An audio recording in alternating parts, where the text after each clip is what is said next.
Dear friends, کیا حال ہیں؟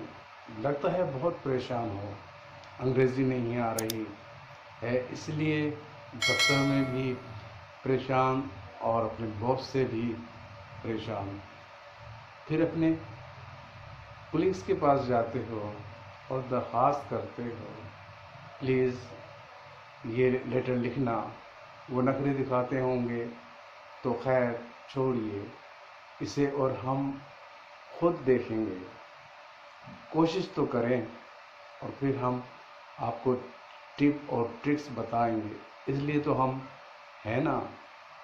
چلو ویڈیو کی طرف اور کاپی پینسل سنبھالو۔ ڈیئر فرینڈس، آپ کو کرنا یہ ہے کہ اگر آپ انگلش گرامر کے متعلق تھوڑا بہت جانتے ہو اور آپ کے پاس 200 ورڈس کی ویکیبلری کا ذخیرہ ہے کہ یعنی ورب اور نام، تو آپ اچھا لکھ سکتے ہیں اور بول سکتے ہیں۔ تو فرینڈس، تیار ہو جاؤ ٹیسٹ کے لیے۔ فرض کریں آپ کو کاپی پینسل کے ساتھ ایک کمرے میں بند کر دیں 2 گھنٹے کے لیے صرف، اور کمرے میں جو چیزیں موجود ہیں اسے لکھ لیں، اور یعنی سب ناؤن ہوں گے۔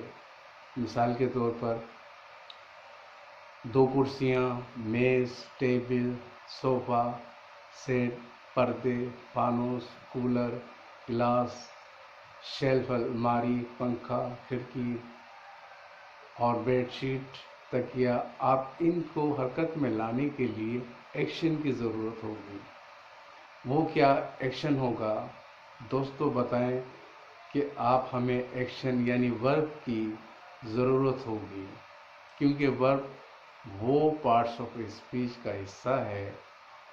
ورب کسی کام کو کرتا ہے، یعنی کسی کام کے عمل کو کرتا ہے، یعنی مومنٹ کرتا ہے، اور اب اس کو سہارا دینے کے لیے ہمیں ضرورت کس کی ہوگی، یعنی کس کی پڑے گی؟ پریپوزیشن کی، یعنی یہ بھی پارٹس آف اسپیچ کا حصہ ہے۔ تو پریپوزیشن دوسرے لفظوں میں لنک ہے پارٹس آف اسپیچ کا، اور اس کے ساتھ پرسنل پروناؤن یعنی ہز، ہر، مائی یا پروناؤن سب آبجیکٹ کی بھی اگر جملے کی ضرورت ہو تو اس کا استعمال بھی کیا جا سکتا ہے، ورنہ نہیں۔ اب فرینڈس، آپ ان چیزوں کو یعنی ناؤن کو جملوں میں استعمال کریں۔ اب ان ناؤن کو جملوں میں تبدیل کر دیا ہے، تو سنیے غور سے، سننے سے آپ کو انگلش کے الفاظ کا پتہ چلے گا، اور یہ ایک پیراگراف کی صورت میں ہم نے کنورٹ کیا ہے۔ When I tried to open almirah fixed near by window and fan, but I did not find any pair of shoes, while I sit on the sofa come chair by taking books from shelf for study.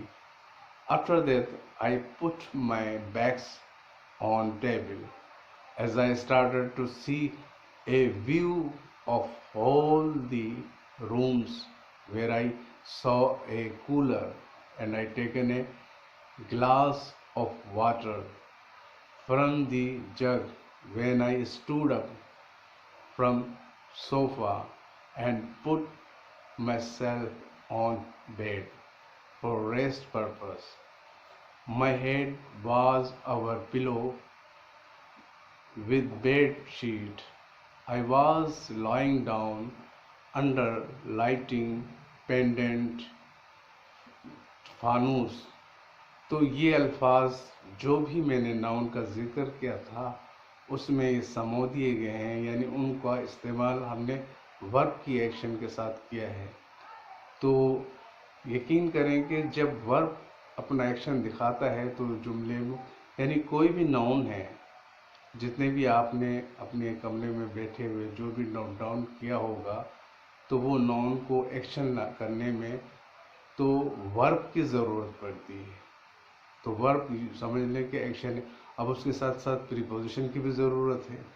Preposition بھی parts of speech کا حصہ ہے، یعنی ان کا link ہے. پھر اس کے ساتھ ساتھ ہمیں ایک سہارے کی بھی ضرورت ہوتی ہے جس کو ہم پروناؤن کہتے ہیں. پروناؤن کیا ہے؟ ہز، یعنی پوزیسیو پروناؤن. ہز، میں، یہ پوزیسیو پروناؤن کہلاتے ہیں. اب اس کے اندر جو دوسرے پروناؤن ہیں اگر جملوں میں آ گئے تو اس کو استعمال کرنے کے لیے ہمیں آبجیکٹو پروناؤن کی ضرورت ہے، جیسے ہم، ہر، دیم. تو یہ جملوں کے اندر ساتھ کو اس کو سہارا دیتے ہیں تاکہ وہ پورے جملے کو، اس کی کنسٹرکشن کو کمپلیٹ کریں. تو کوئی مسئلہ نہیں ہے اگر انگلش نہیں آتی، آپ کے پاس 200 ورڈز یا 150 ورڈز کی ویکیبلری ہے، بلکہ 100 ورڈز کی ویکیبلری ہے اور ذخیرہ ہے، تو نو ڈاؤٹ کہ آپ اچھا لکھ سکتے ہیں، اچھا بول سکتے ہیں. تو اور تھوڑی سی ہاؤ نو ہونا چاہیے گرامر کی.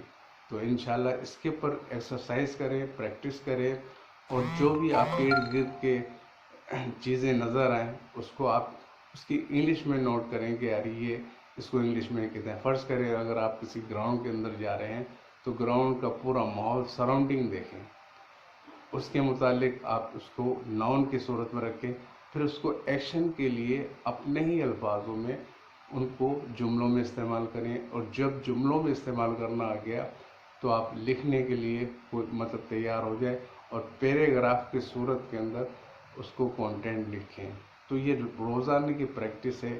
تو انشاءاللہ میں سمجھتا ہوں کہ اس ویڈیو کو آپ کو بہت جانکاری ہوگی. تو دیکھتے رہیے ہمارا چینل. انشاءاللہ نیکسٹ ویڈیو کے ساتھ ملتے ہیں. اللہ حافظ.